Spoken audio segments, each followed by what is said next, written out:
Ideas, the show where we look at misfires, mistakes, and miscalculations from all throughout history. I'm Tony Southcott. And I'm Albert Berg. This week, Tony is delivering our bad idea. And I do mean delivering, Tony. This week, we're going to be talking about attachment therapy and rebirthing. Did you see what I did there with the delivery? I did. I actually was laughing about that. I thought it was very, very good. Better than usual on the punnery. So, rebirth. I know a very small amount about this because you've talked about this in the past, or I possibly have heard it from other people. But tell us, what is the bad idea about this rebirth? What is going on here? Well, essentially, rebirth therapy is a smaller part of attachment therapy, and that is a sort of controversial type of therapy based around attachment theory.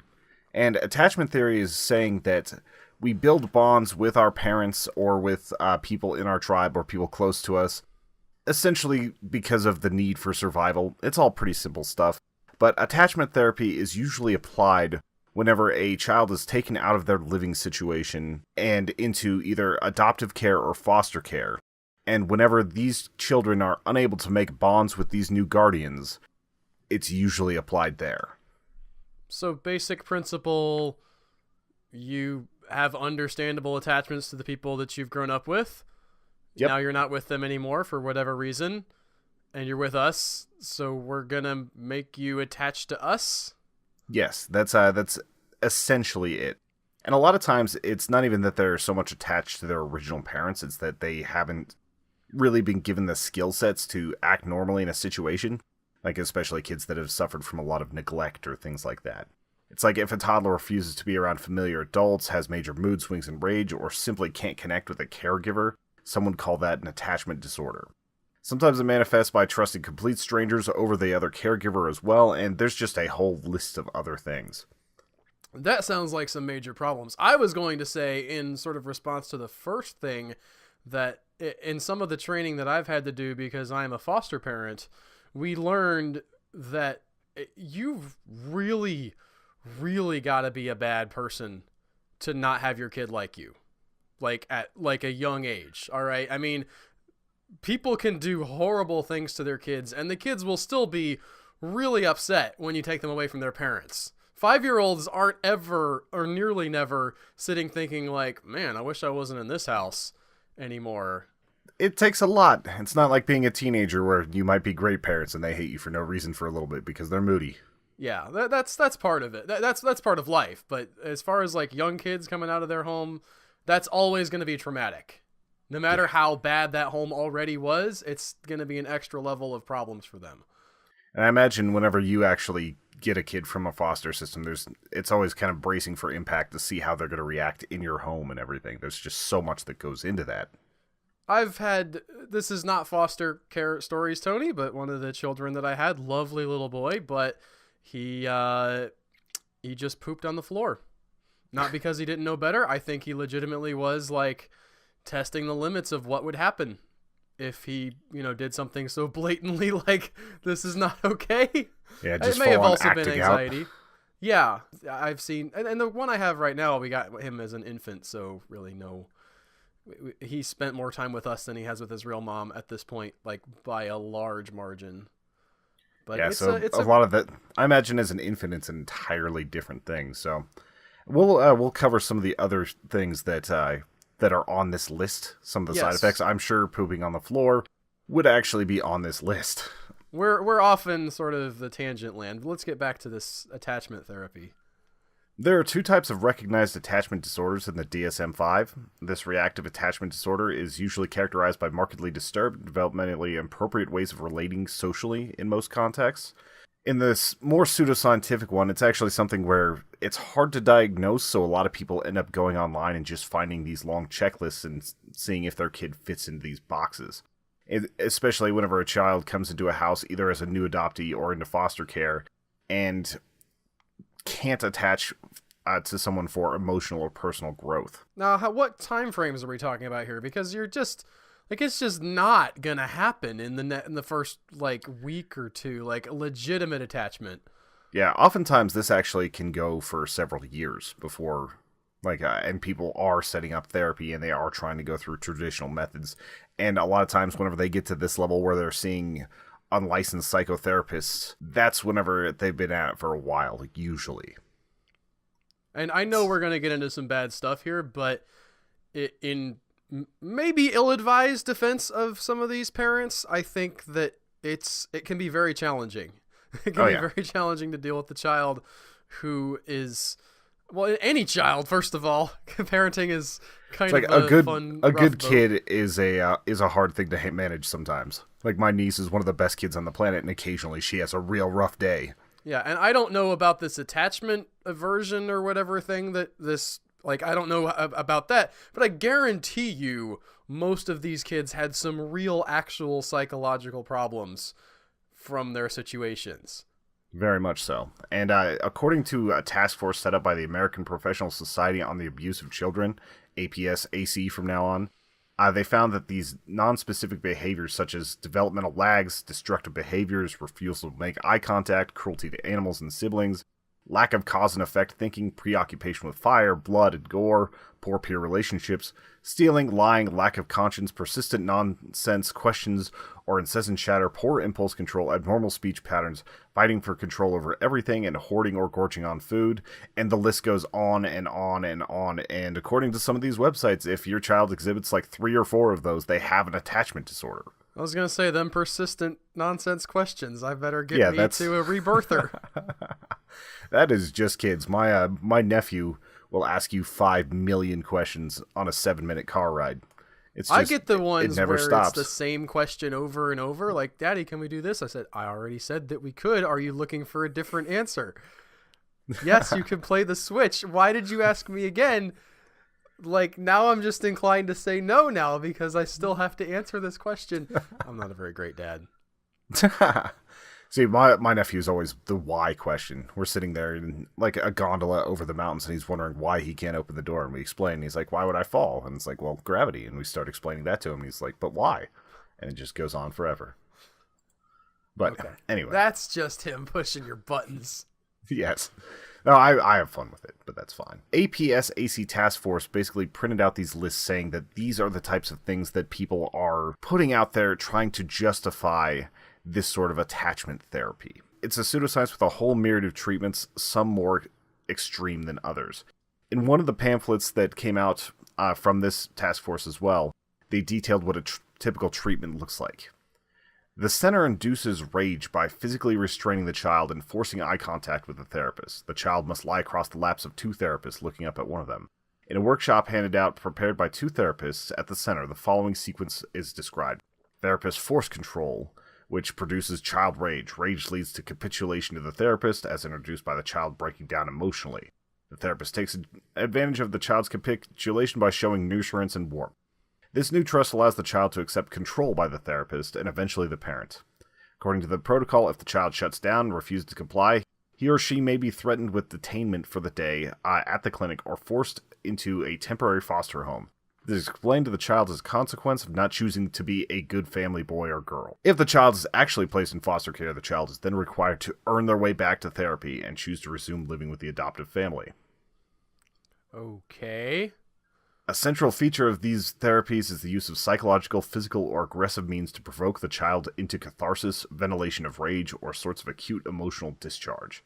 To do this, a really great way to get somebody to love you is to force them to earn your love.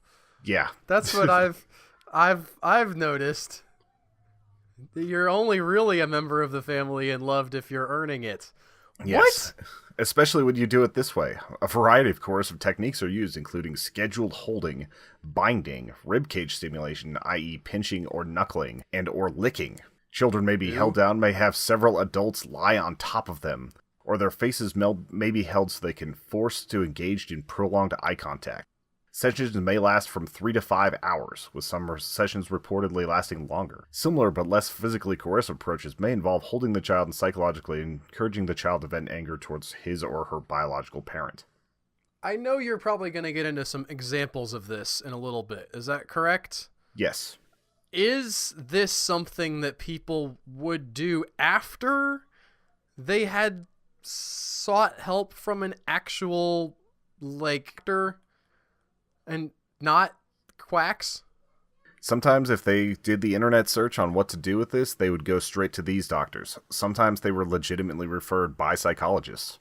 Oh, well, that makes me even less confident in the advice that I was about to give, which is if you are a foster parent and you're like having some difficulties, one of the benefits of the foster system is that they do support the kids as much as they can with like actual therapy. You don't have to pay for that out of pocket. Like the state understands that this is a traumatic experience, and they do attempt to, smooth over that stuff. If the psychologist that you send this kid to though is then sending him to this treatment, I don't know what to do. Well, this was also at the beginnings of a new style of attachment therapy treatment before there were any studies on it.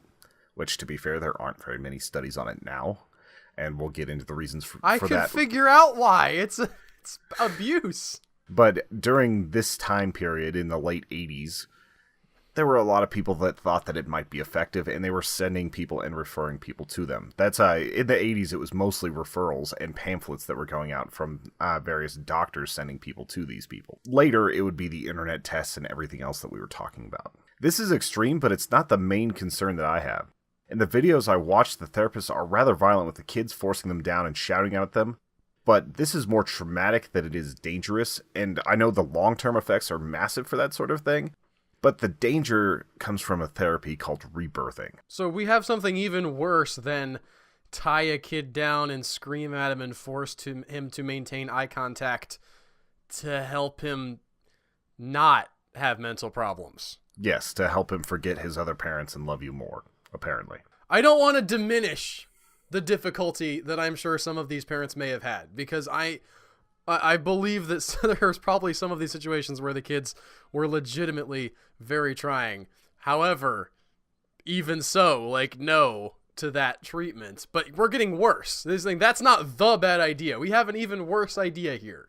No, this is all a bad idea, but the real bad idea is about to happen now. Rebirthing is an aspect of attachment therapy in which a child is wrapped in blankets from head to toe and is held down by several adults. These adults try to make the child struggle, often for more than a half hour, to rebirth themselves out of these blankets. Usually the adults would repeat mantras about rebirth and give encouragement to the child, who would slowly work themselves out of the blankets and into the arms of their awaiting parent. If done right, this is difficult but not overwhelming. The child struggles, and by the time they find their way out, they're now able to forge connections with their new guardians and therapists. Their new life starts that day. This actually doesn't sound as crazy as the other thing. Yeah, that's what I was thinking whenever I was reading about it. It's more whenever it's applied poorly.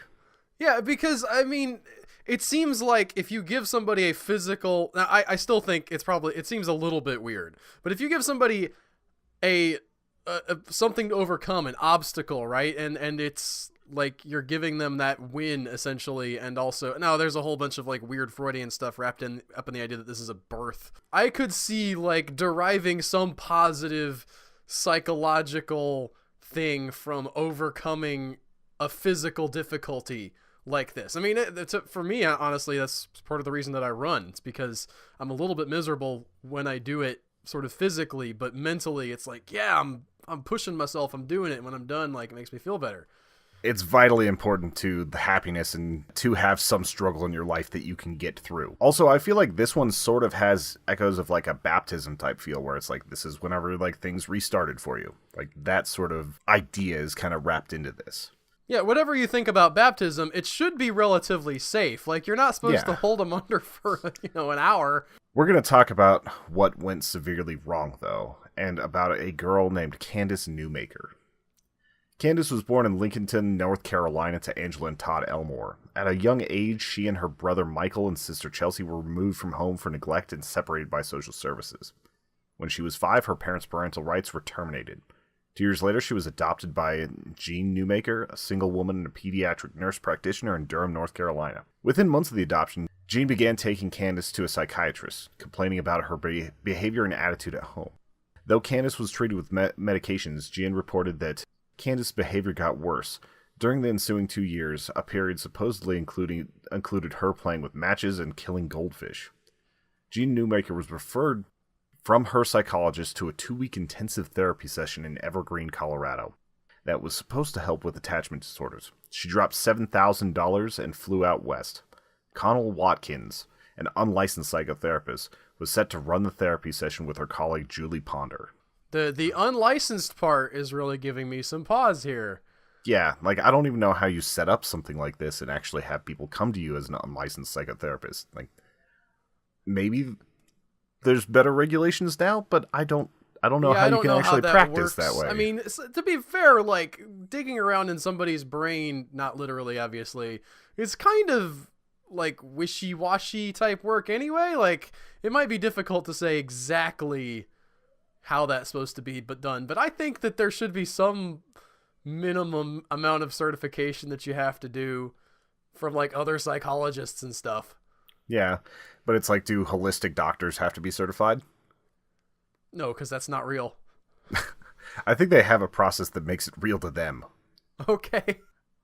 So the holistic doctor thing, you're like doing homeopathy and iridology and like looking at horoscopes and stuff. Like, none of those things are directly going to hurt anybody. They're going to hurt you if you think that that's going to cure your cancer and you don't go to the hospital. But that's a little bit of a different situation than we're going to wrap you up in a blanket that you can't get out of.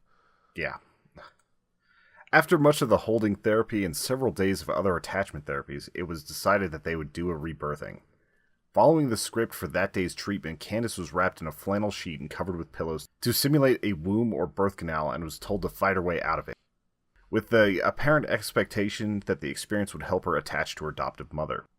4 of the adults, weighing a combined total of 673 pounds, used their hands and feet to push on Candace's head, chest, and 70-pound body to resist her attempts to free herself while she complained, pleaded, and even screamed for help and air. Unable to escape from the sheet, Candace stated 11 times during the session that she was dying, to which Ponder responded, "You want to die? Okay, then die. Go ahead, die right now." 20 minutes into the session, Candace had vomited and excreted inside of the sheet. She was nonetheless kept restrained within. 40 minutes into the session, Jean said to Candace, "This baby doesn't want to live. She's a quitter." Candace faintly responded, "No," and this would ultimately be her last word. To this, Ponder replied, "Quitter, quitter, quitter, quitter, quit, quit, quit, she's a quitter." Jean Newmaker, who said she later felt rejected by Candace's inability to be reborn, was asked by Watkins to leave the room, in order for Candace not to pick up on Jean's sorrow. Soon thereafter, Watkins requested the same of McDaniel and Britta St. Clair, who were the other 2 people in the room that were helping with this therapy, leaving only herself and Ponder in the room with Candace. After talking for 5 minutes, the 2 unwrapped Candace and found that she was motionless, blue on the fingertips and lips, and not breathing. Upon seeing this, Watkins declared, "Oh, there she is. She's sleeping in her own vomit." Whereupon the mother, who had been watching on a monitor in the other room, rushed into the room, remarked on Candace's collar, and began CPR while Watkins called 911. I can't imagine why this person couldn't get, like, licensed as a psychiatrist. Yeah, it's a mystery. It really is. Just like one of those weird things about the world. Yeah. I mean, obviously she had lots and lots of training about how to help people and stuff. Yeah, and totally understood that putting 600 pounds of people on top of a child is totally a good way to help them.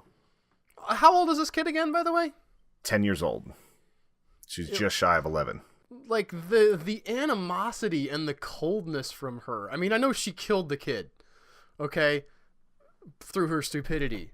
But that's, like, almost to me, like, incidental to the fact that she killed the kid while demeaning her for the thing that she put her through. How, in any way, is that going to improve her psychological state, being smothered and forced to climb out while somebody calls her a quitter and all sorts of other things? It's not football practice. Yeah. And by the way, maybe it shouldn't be that way at some football practices either, because I've been hearing about some of y'all coaches that killed your players because you didn't listen to them saying, "I'm dying." Yeah, or the ones that are like, "I'm thirsty," and they're like, water's for after practice. You got to get tough. I had coaches that thought like that for a little bit, and then a kid in Minnesota died of dehydration, and we were forced to take water breaks every 30 minutes. Good for the people who forced you to do that. Yeah, well, it was the coach deciding that he was being stupid, so good on him. Can I just take a second and give a big shout out to people who, like, can look at themselves and say, "Wait a minute, no, I guess I was doing the wrong thing." There is not nearly enough of that in the world. And shout out to your coach. This is another tangent that I'm taking us on, and I'm sorry, but I think if there was more of that, we would have less of this. Yeah, of less what we're bad talking ideas, about. less pseudoscience, less insanity for this sort of thing. I'm not going to get into the rest of the details because it's just very depressing on the actual death. Like, she made it to Denver and she passed the next day. The entire 70 minutes of the fatal session, as well as 10 hours of other sessions from the preceding days, had been videotaped as a way of proving the effectiveness of Watkins' treatment. All the videos were shown for the trial of Watkins and Ponder. So in the name of a baseless pseudoscience, we have a 10-year-old girl dead on the ground, mostly because a guardian couldn't handle the stress of raising a child with behavioral problems. Which, by the way, most adoption agencies, if things aren't working out, you actually can have them take the child back. 10 to 25% of adoptions get sent back because it's just not working with the family. Like, that's a better option than going to some pseudoscientist thing that could actually hurt the child. And I wanted to reiterate, because I kind of said this at the beginning, but parenting is hard. Like, no shade on you if you're struggling as a parent, even especially as a single mom. Like, it's hard. And you're a single mom who's gotten somebody with a lot of issues. Like, that is not her fault. And I think she was probably trying to do the best thing for her kid. Maybe she should have realized that this was a problem before now, but at least she had the decency to... It's like she was committed. $7,000 in 1989 is a lot of money to try to put a kid through a therapy. Yeah, it's a lot of money now. Almost a year to the day later, Watkins and Ponder were tried and convicted of reckless child abuse, resulting in death, and received 16-year prison sentences. Good. Britta St. Clair and Jack McDaniel, the therapeutic foster parents, like the simulated ones that were holding the pillows, pleaded guilty to criminally negligent child abuse and were given 10 years probation and 1,000 hours community service as part of a plea bargain. The adoptive mother, Jean Newmaker, pleaded guilty to neglect and abuse charges and was given 4-year suspended sentence, after which the charges were expunged from her record. An appeal by Watkins against the conviction of the sentence failed, and after 7 years she was paroled. And she's now under intense supervision with restrictions on contact with children or doing any sort of counseling work. The case also generated enduring controversy about attachment therapy. It was the motivation behind Candace's law in Colorado and North Carolina, which outlawed dangerous reenactments of the birth experience. The U.S. House of Representatives and Senate have separately passed resolutions urging similar actions in other states. I couldn't find out which other states have actually banned this. Like, I just did not think to do that in my research, but I'm sure a few others have as well. I gotta say, well, unless you have a lot more, information here, it sounds like this is a horrifying experience, and for this kid, like, it's terrible that this happens. It doesn't sound like this is necessarily an epidemic. No, it's a pseudoscience that went a little bit far, and things like this actually caused it to go backwards. You will still find people on YouTube as proponents of this, usually to a lesser degree. Usually it's more about, like, comfortably holding the child and working on breathing exercises and trying to do other things. I'm sure that the rebirthing stuff still happens occasionally, but it's not a huge thing. It's not facilitated communication. It's nothing quite that huge. I mean, we could quibble about, like, exactly how much time the people involved should have gotten and, whether or not that's fair, and yeah, they killed a kid and stuff, but it does at least sound like, in general, the consequences were there. Like, yeah, they nobody were metered was asleep out at the switch, just letting this stuff happen. Yeah, it's not like they walked for it. They definitely had to give up their careers. 7 years doesn't seem like near enough to me, but, like, I understand that it wasn't intentional homicide. Yeah. And again, we could debate the specifics of exactly how the punishment happened, but it's going to be an imperfect system no matter what. I'm just glad to hear these people had to pay something. And I was reading about some of the reasons why these therapies became so attractive for a short period of time, and various agencies said that it was because the focus was on absolving the guardians of their guilt for not being able to control their child's issues. That it put all of the blame squarely on the biological parents and on the upbringing of the child. And in some ways, after a few years of dealing with a very hard child to deal with, they were just looking for something that would help ease their guilt as well as desperately trying to find a therapy that would work.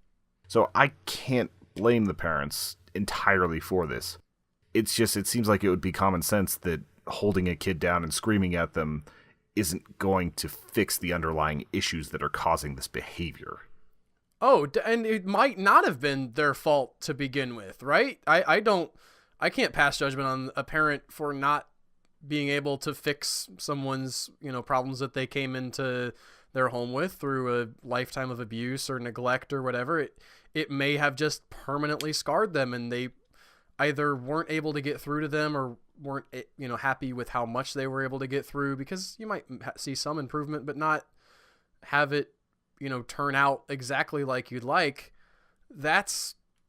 I'm 100% on board with that, I guess is what I'm saying. The fact that, you're going to feel bad if you aren't able to fix these kids, especially because if you go, I assume I went into fostering because I thought, hey, I'm going to help some people out. I'm going to do the best that I can. I had a situation where there was a little boy who was relatively violent occasionally towards my kids and acted out in some other ways as well. And I love this kid.